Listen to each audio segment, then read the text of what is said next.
Hey guys, welcome back. So in this series so far we have covered the fundamentals, key concepts related to LLMs. And I highly recommend that you check out the previous videos. This is going to be a hands-on video. So let's get started.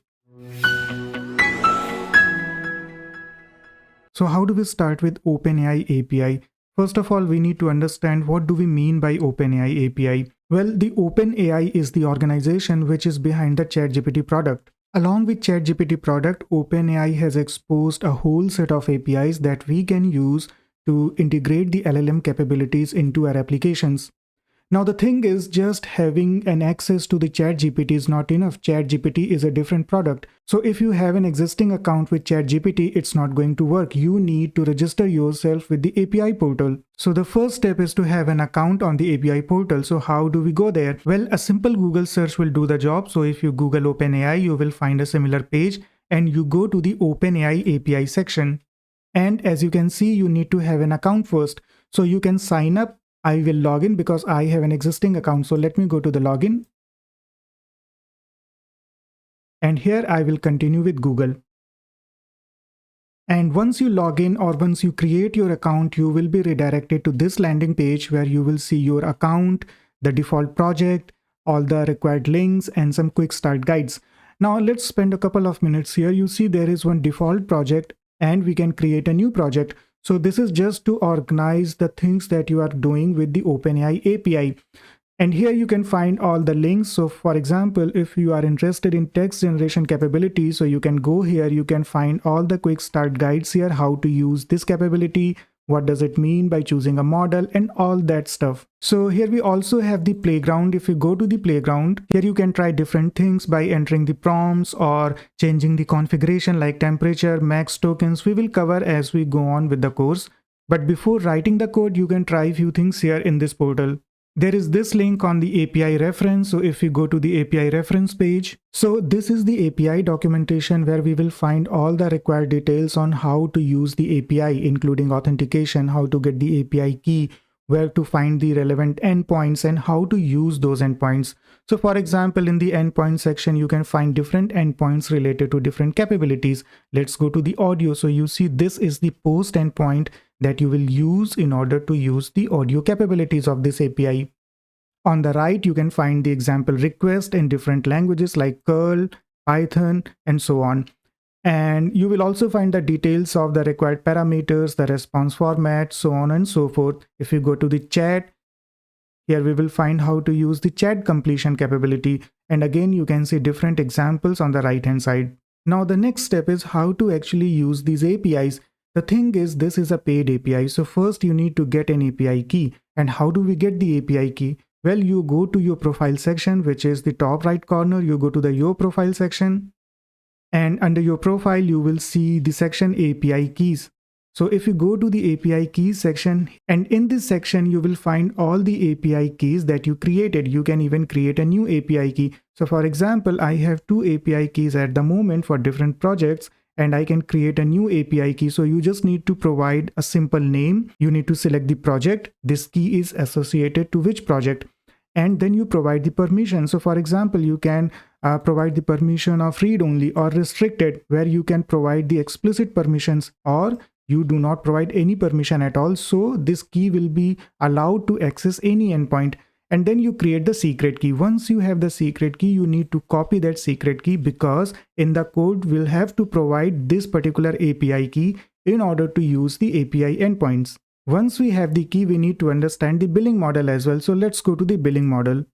Now, in order to use the API, you need to have a minimum balance of $5. So you can just recharge $5 and you will be charged on the basis of your usage, which is basically on the basis of tokens, as we covered in the first video. So as you use the API, your credit balance will be reflected here. For example, I recharged with $5 and right now I have $4.93. So first you need to add $5 and second you need to have the key. Now that we have covered the basics, let's see how can we get started with this API stuff. How can we access the GPT models programmatically? So here we are on the landing page again. You can go here by clicking on the docs button. And here we will go to the quick start section. And here in this quick start guide, we will follow the steps to write the first program. So the first step is you need to select the operating system. I'm using Windows, so I'll select Windows. The first step is basically to get the API key. Once you have the key, there are different ways to use that API key. You can always hard code the key in the code, but that is not safe. You can also extract the API key in a different property that you can read in the code. You can add an environment variable that you can read in the code. So what I have done, I have added a new environment variable on my Windows system, and I will use that environment variable in the code. Now, how do you make your first API request? Well, if we go to the Python, because I'm going to use Python in this example, so you need to install the OpenAI package. And here we have a sample example. So the package that we just installed, we are using this package to create a client, and this is the client of OpenAI API. Now using that client, because in this example we are using the text endpoint, text completion endpoint, so we call the method chat.completions.create. For example, if you want to use another capability like generate an image, so if you go to this tab, you see the method changed. We are still using the client, but the method is now images.generate. Depending on the method that we use, it hits a different endpoint, right? So let's go back to the generate text, and there are a couple of parameters that we need to provide. The first one is model, of course, because we need to provide which model are we going to use. So in this sample, this is using GPT-4o mini. The second parameter is a list of messages, and this is an array. You can see this is a list. And here each element is a dictionary, which is providing the information related to the role and the content.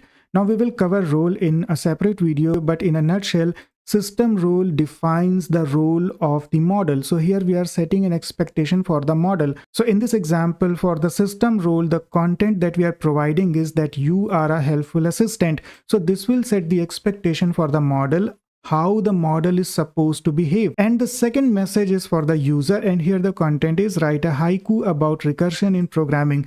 So the user role represents the user itself, just as we enter a prompt when we are using ChatGPT, and in the same way when we are using the API, we enter the prompt using the user role. So here the role is user and the content is any prompt that you want to give. And in the end, we get the output from the completion object, which is just a variable. So let's go to the VS Code and run this simple program. So here in this program, you see we are using the same format. I have installed the OpenAI package, so I'm creating a new client and I'm providing the API key by reading the environment variable that I have set on my system. So this is the name of the environment variable, which is storing my API key. So here you can see I have created a separate method which is accepting the prompt. And in this method, I'm using the same client which I created over here, and I'm calling the chat completion endpoint by calling the same method chat.completions.create. And if you notice here, I'm using an old model which is 3.5 turbo. And as for the messages, I'm simply passing it a single object which is the user role. So you can see system role is optional. I can simply provide the user role. And for the content, I'm providing the prompt which will be passed to this method as a method argument. And in the end, when I'm calling this method, I'm passing a prompt which is a philosophical thought in a world where I can see my God face to face. So when I run this program, this prompt will be sent to the API, the LLM API. It will use 3.5 turbo model to respond to this prompt. Let me run this program. So ignore the weird spacing of the terminal, but when I ran the program, what it did, it called the chat completion endpoint using this model, and it sent the prompt which I provided over here. So this is how it works. It's as simple as that. Of course, it can be complicated and complex depending on the use case that we are writing. But there is another example in this file which is commented. So you can see I'm using the same endpoint with a different model, and here I'm providing the system role. And this is setting the expectation for the model that you are a helpful university receptionist. And for the user role, which is basically the input prompt, here I am hard coding the prompt that what courses are available in Princeton University. So if I uncomment this code and run the program, it will act as a university receptionist, and it will try to respond to this question, which is what courses are available in Princeton University. So that's it for this video. We covered everything in this video, from signing up on OpenAI and navigating the dashboards, getting the API key, and writing the first Python program to interact with the API. I hope this gives you a solid starting point so that you can explore the API yourself, and in the next video we will do more hands-on. So thanks for watching, and I will see you in the next video.